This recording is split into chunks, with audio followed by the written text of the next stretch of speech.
오늘 우리에게 주시는 하나님의 말씀은 요한복음 7장 37절과 38절 말씀입니다. 요한복음 7장 37절과 38절 말씀, 신약성경 156면에 있습니다. 요한복음 7장 37절과 38절 제가 봉독하겠습니다. 명절 끝날 곧 큰 날에 예수께서 서서 외쳐 이르시되 누구든지 목마르거든 내게로 와서 마시라. 나를 믿는 자는 성경의 이름과 같이 그 배에서 생수의 강이 흘러나오리라 하시니. 아멘. 경상남도 창녕이라는 데 가면 우포늪이라고 있습니다. 우리나라에서는 내륙 습지로서는 자연히 이렇게 형성된 내륙 습지로는 가장 큰 규모라고 해요. 언젠가 한번 저기를 꼭 가봐야 되겠다 생각을 했어요. 근데 작년 여름에 휴가 때 기회가 돼서 거기를 하러 방문을 했습니다.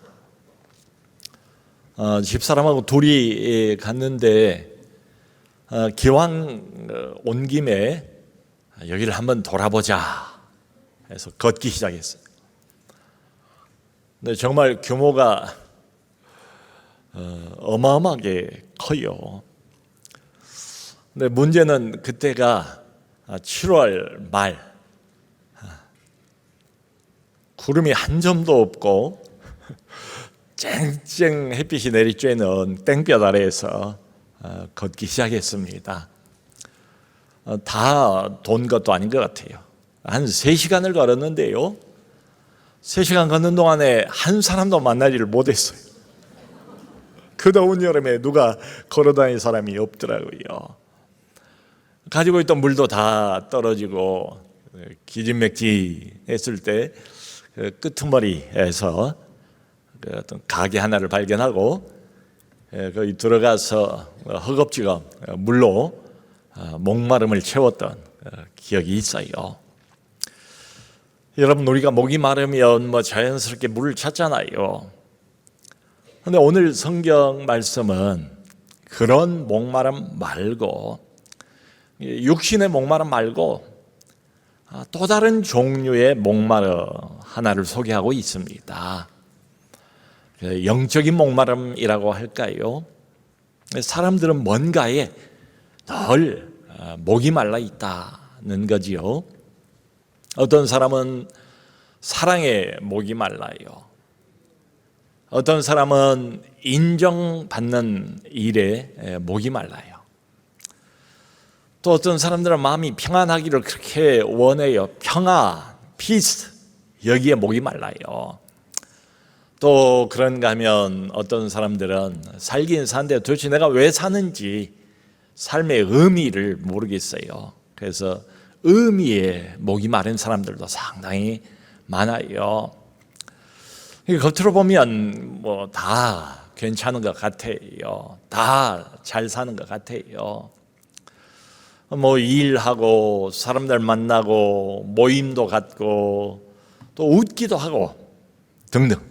하지만 그 내면 깊은 곳, 마음 깊은 곳에는 항상 사라지지 않는 목마름, 사라지지 않는 목마름이 항상 있어요. 이제 문제는 이 목마름을 많은 사람들은 엉뚱한 곳에서 해소를 하려고 합니다. 엉뚱한 곳에서 채우려고 해요.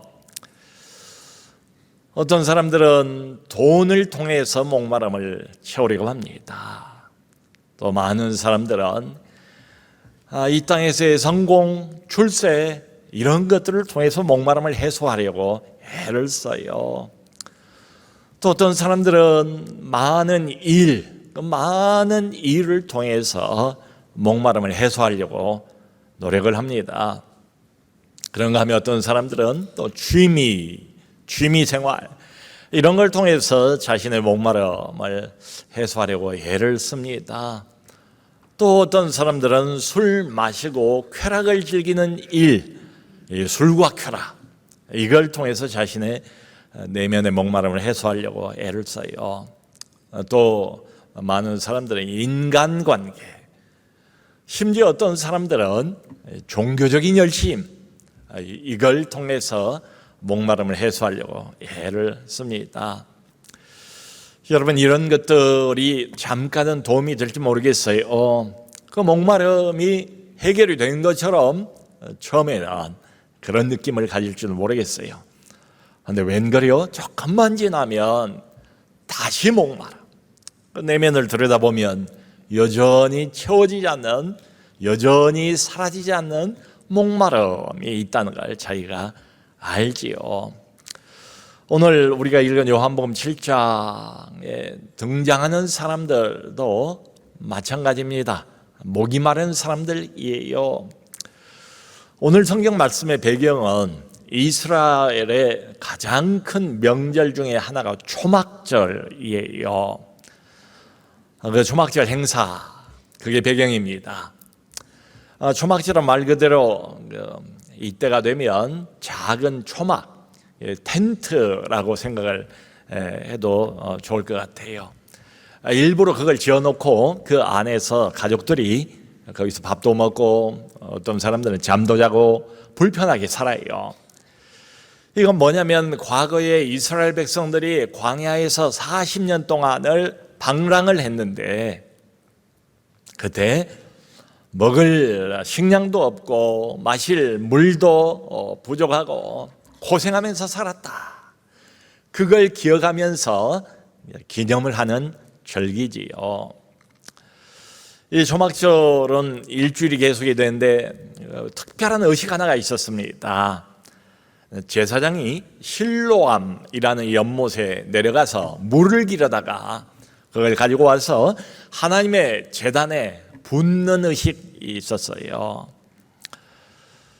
오늘 성경을 보면 그 초막절 행사의 마지막 날이라고 되어 있습니다. 초막절의 마지막 날 클라이막스. 그 제사장이 일부러 실로암 연못에서 물을 떠다가 하나님의 제단 앞에 붓는 것은 특별한 의미가 있습니다. 광야에서 물이 없는 그곳에서 물을 구할 수가 없었는데 하나님께서 반석을 쳐서 바위를 깨뜨리고 거기서 샘물이 솟아나게 하시는 기적을 여러 번 보여주셨고 그걸 통해서 자기들을 구원하셨다. 그 하나님의 구원, 하나님의 은혜, 이걸 기억하기 위해서 그 의식을 행하는 거예요. 그러니까 지금 초막절 마지막 날 많은 유대인들 종교의식을 지키고 있어요. 그런데 이 사람들도 여전히 지금 목이 마른 상태예요.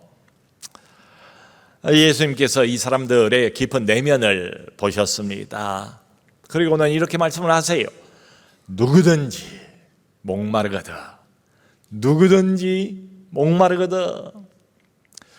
여러분, 예수님께서는 우리 안에 있는 목마름, 이렇게 해보고 저렇게 해봐도 도무지 사라지지 않는 우리 영혼 깊은 곳에 존재하고 있는 이 목마름을 아주 잘 아세요. 그걸 들여다보세요. 그리고 그 무엇으로도 이 목마름을 해소할 수 없다는 걸 잘 아세요. 이 땅에 있는 그 무엇으로도, 세상에 있는 그 무엇으로도 이 목마름을 완전히 채우지 못한다는 걸 너무도 잘 아세요. 여러분, 우리가 늘 들고 다니는 휴대폰이 있잖아요. 그 휴대폰이 만일 배터리가 10% 이하로 내려가면 어떻게 하지요? 아마 좀 불안해지겠지요. 금방 충전기를 찾든지 아니면 보조 배터리를 사용을 하려고 할 거예요. 그런데 여러분, 우리 영혼의 배터리는 어떻습니까? 우리 영혼의 배터리가 방전 상태예요. 그럼에도 불구하고 많은 사람들은 방전되어 버린 내 영혼의 배터리 별로 신경을 안 써요. 그냥 내버려 둔 채로 그냥 그대로 살아가요. 평소 하는 것처럼 역시 또 일하고 사람들 만나고 또 웃고 모임을 갖고 말이지요. 그러면서도 속은, 우리의 내면은 점점점 불빛이 꺼져갑니다. 여러분, 예수님은 우리를 볼 때 바로 이 부분을 보십니다. 방전되어 버린 영혼의 상태에 불빛이 점점 꺼져가고 있는 우리의 내적인 상태, 이걸 유심히 들여다보세요. 아마 여기 나이 드신 분들은 이제 고인이 되신 탤런트 송재호 씨를 아실 거예요. 이 송재호 씨가 장로님으로 돌아가셨거든요. 근데 처음부터 이분이 예수를 그렇게 믿는 사람이 아니었어요. 그거하고는 반대였습니다. 그러니까 예수 믿는 사람하고는 밥 한 끼도 내가 먹으려고 안 했다. 이분 직접 고백이 그래요. 그리고 자기 입고 다니는 옷에는 주머니 여기저기에다가 부적을 넣고 다녔답니다. 어느 정도였는가 하면은 이제 탤런트니까 이렇게 배역을 맡는 게 얼마나 중요해요. 근데 배역이 들어오면 그거부터 물어봤대요. 나하고 함께 연기를 할 상대편 배역을 맡은 사람이 교회를 나가는 사람인가 예수를 믿는 사람인가를 알아본 다음에 그 사람이 예수를 믿는 사람이면 자기가 맡은 배역을 거절하기까지 했답니다. 그 정도였대요. 그런데 이분이 나중에 영화 사업을 벌리다가 실패했어요. 크게 빚을 졌어요. 빚독촉에 시달리고 너무도 괴롭고 참기가 힘들어서 극단적인 선택을 몇 번을 했어요. 올 때 갈 데가 없는 신세가 돼버린 거예요. 그러던 중에 자기가 진행하는 라디오 프로그램에 출연했던 그 아는 지인하고 어느 날 다방에서 함께 마주 앉게 됐대요. 그 웬일인지 그 사람에게 다 그렇게 털어놓고 싶더라는 거예요. 그래서 한 2시간에 걸쳐서 자기가 태어난 이후로 그때까지 자기의 모든 인생 스토리를 낱낱이 다 이야기를 했답니다. 참 공교롭게도 그 해가 이 송재호 씨가 방송대상 연기상을 또 수상을 하던 해였대요. 그런데 그런 지경에 처하게 된 거예요. 극과 극이죠. 자기 이야기를 다 털어놓은 다음에 그렇게 말했답니다. 이게 내가 살아온 삶입니다. 그런데 나는 이제 약을 털어 넣기 직전입니다. 도대체 내가 이 문제에서 어떻게 빠져나올 수 있을지 나에게 좀 지혜를 가르쳐 주세요. 그렇게 요청을 했대요. 2시간 넘게 이 사람 이야기를 다 들은 그 아는 지인이 맨 처음 입을 열어서 이렇게 말하더래요. 송 선생, 우리 교회 갑시다. 내가 깜짝 놀랐죠. 아니 그게 무슨 말씀입니까? 교회를 가자니. 내가 왜 교회를 가야 됩니까? 교회 갈 이유를 나에게 좀 설득해 주세요. 그렇게 요청을 했대요. 그랬더니 그분이 이렇게 말씀을 하시더라는 거예요. 하나님은 송 선생을 무지무지하게 사랑하고 계십니다. 그런데 지금 하나님께서 물질로 송 선생을 때리고 있습니다. 송 선생은 지금 극과 극 중간에 놓여 있습니다. 여기서 깨우치지 못하면 수렁에서 빠져나올 방법이 없습니다. 이렇게 이야기를 하더라는 거예요. 단도직입적으로. 그 말을 듣고 마치 몽둥이로 뒤통수를 한 대 얻어맞은 것 같은 그런 충격을 받았대요. 그리고 그 뒤로 몇 날을 잠도 제대로 못 자고 밥도 제대로 못 먹고 괴로워하면서 보냈대요. 그리고 어느 날 밖에 나갔다 오후에 집에 들어와서 현관에서 신발을 벗었대.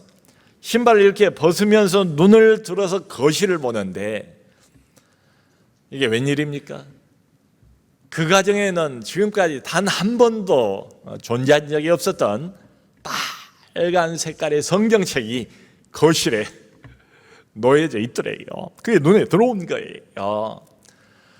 그걸 보는 순간 대번에 든 생각이, 자, 이제 하나님께서 네 눈 앞에 성경책까지 갖다 놓으셨다. 어떻게 할래? 어떻게 할래? 그 생각이 들더라는 거예요. 고민을 하다가 부인하고 둘이서 그 주일날 난생 처음으로 머리털 나오고 처음으로 교회라는 데를 와봤답니다. 그리고 그날 은혜를 받은 거예요. 그날 하나님을 만난 거예요. 목사의 말씀에 감동을 받고 그날 예수님을 영접했답니다. 그리고는 이후에 장로가 되었어요. 교회를 정말 신실하게 섬기고 훌륭한 크리스찬으로 살다가 하늘나라로 가셨지요. 그러니까 언뜻 보면 모두가 다 부러워할 만한 성공한 연예인이지요.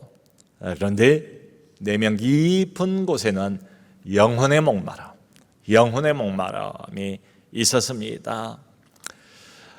여러분, 겉으로 무슨 일을 하든, 겉으로는 지금 어떤 처지, 어떤 상황에 놓여 있는 사람이라 할지라도 그 마음은 텅 비어 있는 이런 사람들이 참으로 많습니다. 예수님께서 바로 그런 사람들을 향해서 오늘 이 말씀을 하신 거예요. 누구든지 목마르거든 내게로 와서 마시라, 이렇게 말씀을 하세요. 그런데 오늘 성경을 보니까 예수님께서 이 말씀을 조용조용하게 말씀하신 게 아니에요. 그저 몇 사람 주위에 있는 몇 사람에게 조곤조곤하게 말씀하신 것도 아니래요. 성경에 분명히 이렇게 나와 있습니다. 예수께서 그 자리에 서서 큰 소리로 그 수많은 무리들, 대중들을 향하여 외치셨대요. 외쳐 가라사대 누구든지 목마르거든, 이렇게 외치신 거예요. 여러분, 예수께서 서서 외치셨다는 것은 어떤 긴급성을 말하고 있는 거잖아요. 그저 몇 사람에게 조용히 조언을 들려준 정도가 아니라 절박한 호소, 절박한 초청, 이거지요. 지금 한참 목말라 있는 사람들에게 더 열심히 살라, 그런 말씀 안 하셨고요. 더 노력하라, 이런 말씀 하신 것도 아니고요. 먼저 너 자신을 고친 다음에 내게 오라, 이렇게 요구하지도 않으셨어요. 딱 한 말씀을 하셨습니다. 누구든지 목마르거든 내게로 와서 마시라, 내게로 와서 마시라. 종교로 오라, 이런 말도 아니에요. 내게로 오라, 예수님 자신에게로 초청을 하셨습니다. 여러분, 우리를 자기 자신에게로 지금도 초청하고 계시는 예수, 이분이 도대체 누구실까요? 성경에 의하면 예수님은 하나님의 아들이십니다. 예수님은 하나님의 어린 양이세요. 예수님은 생명의 떡, 예수님은 하늘의 생수, 성경이 그렇게 표현을 하고 있어요. 여러분, 우리는 우리의 죄로 인해서 하나님과의 관계가 단절되고 말았습니다. 그래서 모든 사람들은 하나님 없이 어둠 속에서 살아가고 있어요. 우리가 하나님을 찾아도 하나님 앞에 가까이 나갈 수가 없어요. 이 상태로 나갈 수가 없어요. 이대로는 불가능해요. 하나님을 찾기 전에 먼저 내 죄 문제가 해결이 돼야 합니다. 근데 우리의 힘으로는 우리 죄를 어떻게 해보지를 못해요. 그래서 죄가 없으신 하나님의 아들이신 예수께서 우리 죄를 대신 짊어지시고 죽으셨어요. 나를 위해서, 내가 뭐라고, 나를 위해서 온 세상에 나 한 사람밖에 마치 없는 것처럼 나 자신을 위해서 하나님의 아들이신 그분이, 하나님의 어린 양이 십자가를 지셨어요. 죽으셨어요. 그리고는 우리를 어둠에서 빛으로 옮기셨습니다. 그리고는 우리 안에 있는 이 목마름, 근원적인 우리의 목마름, 영혼의 목마름, 영원한 목마름, 이 목마름을 채워주셨습니다. 여러분, 여기 예수님 말씀에 의하면 누구든지 내게로 와라고 그랬잖아요. 그러니까 이게 유대인만 해당이 되는 게 아니지요. 그저 종교적인 사람만 해당되는 것도 아니고요. 나름대로 도덕적으로 이 땅을 떳떳하게 열심히 산 이런 사람만 부르신 것도 아니잖아요. 말 그대로 제한이 없어요. 누구든지입니다. 인생에 실패했다고 생각하는 사람도, 여전히 삶의 의미를 찾지 못해서 방황하는 사람도, 마음속에 이런저런 이유로 상처가 많은 사람도, 누구든지 마음에 평안이 없고 늘 불안한 사람도, 누구든지 예수님의 이 초청에는 그야말로 제한이 없습니다. 말 그대로 누구든지 오라, 이렇게 말씀을 하세요. 여러분, 그런데 여기 생각할 점 하나가 있어요. 만일 어떤 사람이 몸이 아파서 병원을 갔습니다. 근데 이 사람이 병원 앞까지는 갔어요. 근데 병원 안으로 들어가질 않았어요. 그러면 치료받을 수 있겠습니까? 치료 못 받지요. 치료가 불가능하지. 의사를 만나지 못했는데요, 어떻게 치료를 받을 수 있겠어요? 마치 그것과 같습니다. 이런저런 이유로 교회를 한번 나오고 말씀을 듣고 은혜를 받고 고기를 끄덕이면서 참 좋은 말씀이다 라고 느낄 수가 있어요. 근데 거기서 멈추면 너무도 아쉽지요. 부족하지요. 예수님께로 나와야 돼요. 누구든지 내게로 오라고 그랬잖아요. 초청을 하셨잖아요. 이분을 만나야 돼요. 거기까지 가야 됩니다. 이게 중요해요. 지금 며칠 전에 그 북중미 월드컵이 시작됐잖아요. 전 세계 사람들의 시선이 여기에 집중되고 있지 않습니까? 그저께 우리나라도 첫 게임을 승리로 장식을 해서 기분 좋은 출발을 했어요. 근데 아마 우리 한국 사람들 마음속에는 다들 2002년 한일 월드컵이 마음속에 남아있을 거예요. 그 한일 월드컵 주역 중에 한 사람이 이영표 선수였습니다. 이영표 선수가 선수 시절에 주변에 있는 여러 사람들로부터 교회 나가라, 예수 믿으라, 그 권면을 많이 받았대요. 이 선수의 직접적인 고백이 그래요. 그래서 어느 날 그런 생각을 했답니다. 정말로 사람들이 말하는 것처럼 하나님이 살아계시다면 내가 그 하나님이 살아계시다는 것을 내 방식으로 확인을 해봐야겠다. 확인을 해본 다음에 그게 사실이면 다른 사람처럼 믿으면 될 것이고, 확인을 해봤더니 사실이 아니다 하면 앞으로 종교 문제로 내가 더 이상 고민은 안 해야 되겠다, 이런 결심을 했대요. 그리고 어느 날 자기 집에서 앉아서 앞에 탁자가 있고 탁자 위에 컵이 하나가 있는데 그 컵을 바라보면서 하나님에게 기도 아닌 기도를 했다는 거예요. 하나님, 만일 당신이 살아계신 분이라면 사람들이 말하는 것처럼 온 세상을 만드시고 나도 만드시고 지금도 온 세상을 다스리는 그런 능력자가 맞다면 지금 저 내 눈앞에 보이는 저 컵, 탁자 위에 놓이는 그 컵을 한번 살짝 들어서 올렸다가 내려보십시오. 아니면 저 컵을 살짝 왼쪽이든 오른쪽이든 옆으로 움직여 보십시오. 하나님을 시험을 하는 거지요. 아니면 지금 아무도 없습니다. 여기에 나 혼자밖에 없습니다. 하나님이 살아계시다면, 내 목소리를 듣고 있다면 당신 자신을 한번 나타내 봐 주십시오. 잠깐이라도 나 혼자만 보겠습니다. 그러면 내가 믿겠습니다. 그런데 아무리 기다려도 아무 일도 아무 반응도 없더래요. 나중에는 그렇게 자기도 낚시비 좀 되면서 그렇게 요청을 했대요. 내가 이렇게 의심이 많다는 것을 알면서 어떻게 내가 이 상태로 하나님을 믿겠습니까? 그러면 내가 믿을 수 있도록 내 마음이라도 한번 움직여 주십시오. 이렇게 요청을 했대요.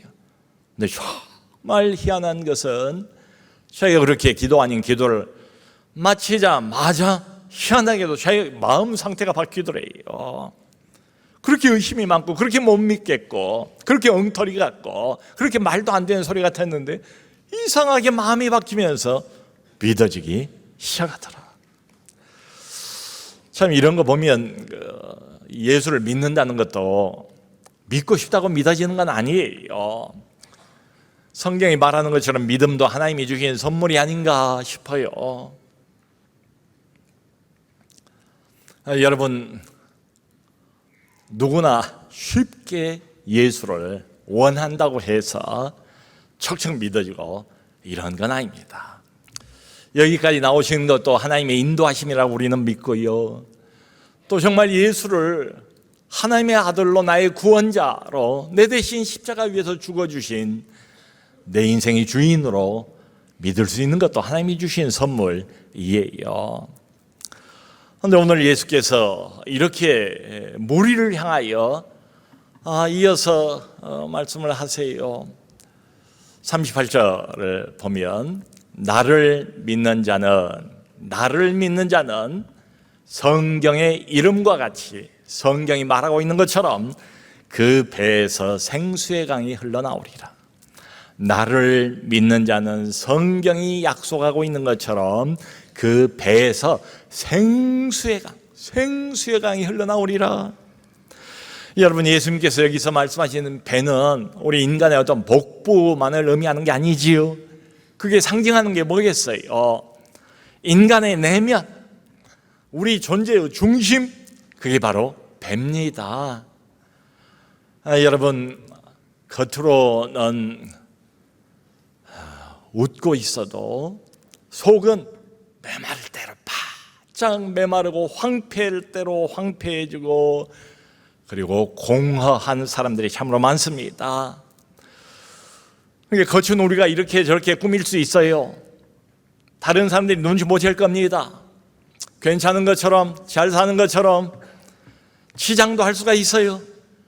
근데 내 내면의 황폐함, 내면의 텅 빈 상태, 메마른 내 영혼, 이건 우리가 어쩌질 못해요. 내 마음대로 컨트롤이 안 돼요. 예수님께서는 그걸 아십니다. 그리고 예수님께서는 우리의 깊은 내면, 그곳을 다루세요.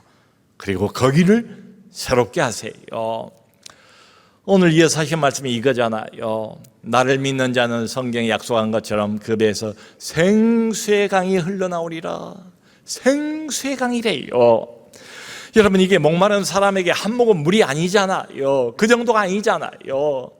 목이 너무너무 마른데 겨우 한두 모금 마실 수 있는 그 물을 말하는 게 아니잖아요. 생수의 강이래요. 강, 넘쳐 흐르는 생명력, 사람의 힘이 아니고 하늘의 생명, 하나님의 생명력, 그걸 말하는 거지요.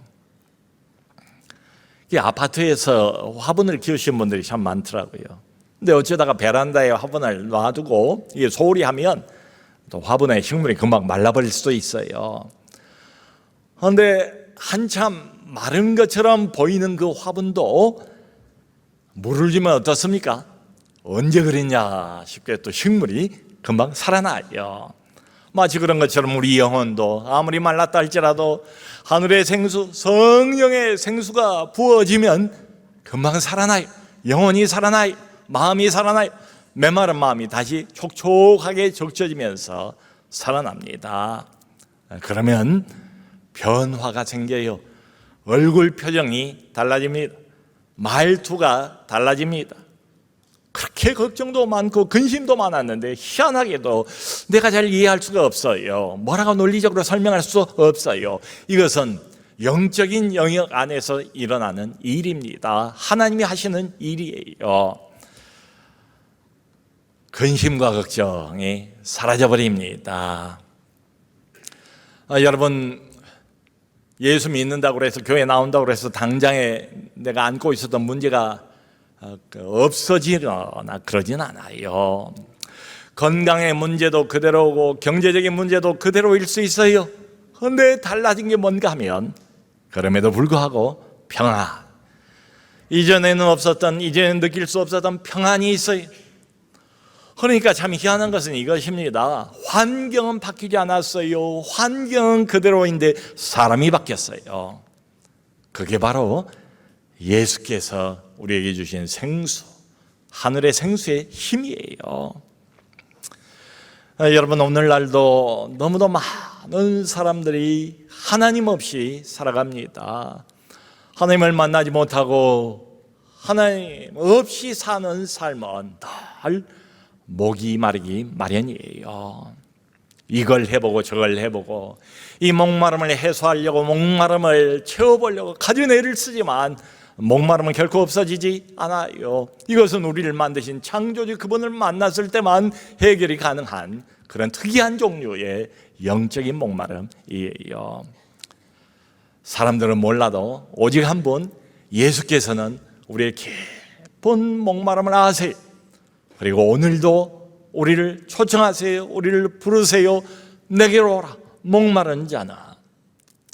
사랑하는 여러분, 지금 목이 마르십니까? 겉으로는 편안해 보여도 속은 불안하십니까? 늘 이런저런 여러 사람 속에 함께 있어도 많은 사람들 속에서도 외로움을 느끼십니까? 나름대로 산다고 열심히 지금까지 살아왔지만 내가 도대체 왜 살고 있는지 삶의 의미를 지금도 찾지 못해서 마음속에 방황하고 있습니까? 또 늘 마음 한켠에는 모종의 후회, 죄책감, 그걸로 마음이 짓눌려 있습니까? 그렇다면 목이 마른 자입니다. 그렇다면 예수께 나오세요. 예수님이 초청하시지 않습니까? 누구든지입니다. 누구든지입니다. 신분 고하 상관없이 누구든지 목이 마른가 내게로 오라. 다른 데 가지 말라는 말 여기 숨어 있지요. 내게로 오라. 여러분, 그저 종교를 가지라 이런 말씀이 아니에요.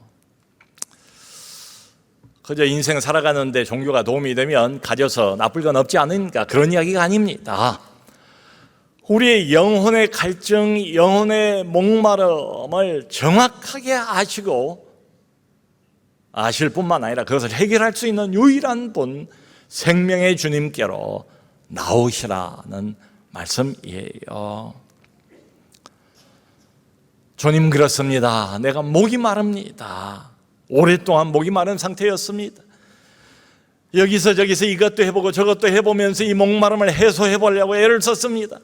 근데 여전히 어느 순간 내 내면을 들여다보면 내 영혼 밑바닥에 여전히 존재하고 있는 이 사라지지 않는 목마름이 내게 있습니다. 그러면 오늘 주님에게 내가 나아갑니다. 주님, 나를 불쌍히 여겨주세요. 나에게도 이 생명의 하늘의 생수를 주시기를 바랍니다. 이렇게 구하시면 좋겠어요. 여러분, 예수님을 믿으면 하나님과의 끊어졌던 관계가 비로소 그때 회복이 됩니다. 하나님이 그렇게 정해놓으셨어요. 이게 영적인 공식이에요. 예수님을 믿으면 그때 비로소 어둠이 사라집니다. 빛이 보입니다.